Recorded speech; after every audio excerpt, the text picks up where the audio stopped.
प्रत्येक अध्याय साधकाच्या दृष्टीने कसा, असं मी लिहिलंय. अरे म्हणे मग मला तू वाचून दाखव. मग मी 2 अध्याय स्वामीजींना वाचून दाखवले. ते आता ते मी तुम्हाला सांगत नाही, परंतु तेव्हा स्वामीजींनी मला सांगितलं, अरे तू तर फार वेगळा दृष्टिकोन वापरलायस. नक्कीच, कारण हा दृष्टिकोन आजकालच्या जमान्यामध्ये येणं म्हणजे मीही अध्यात्मात पोचलोय, परंतु तू दृष्टिकोनच वेगळा वापरलायस. तर मग मला प्रश्न अचानक निर्माण झाला. मग मी स्वामीजींना विचारलं की स्वामीजी, मग आता मी याचं काय करू, या लेखनाचं काय करू?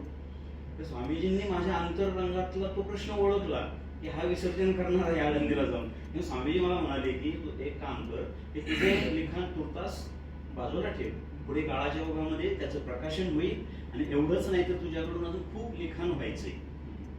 आणि त्यानंतर 2 महिन्यांनी माझी स्वामीजींनी महासमाधी घेतली.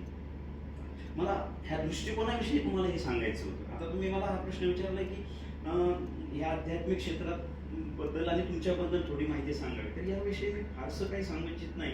परंतु बहुतांशी काही लोकांच्या बाबतीत असं घडतं, कुठेतरी त्यांना एक टर्निंग पॉईंट मिळतो किंवा त्याला युटर्न आपण म्हणू. म्हणजे भौतिक जीवन जगत असताना अचानक अध्यात्माकडे वळलं जातं. मात्र माझ्या बाबतीत तसं नाही. मी लहानपणापासूनच मला ईश्वर, भक्ती, प्रेम, ज्ञान याविषयी ओढ होती आणि मी सतत त्याच्या शोधामध्ये असायचो.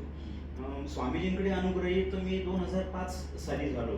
त्या तत्पूर्वी मी हा प्रयोग मी नेहमी म्हणजे आध्यात्मिक ग्रंथ वाचणे, स्वामी रामकृष्ण परमहंस, स्वामी विवेकानंद, गीता, ज्ञानेश्वरी, भागवत ह्या सगळ्या ग्रंथांचा, उपनिषद यांचा मी अभ्यास केलेला होता आणि माझी ओढच होती.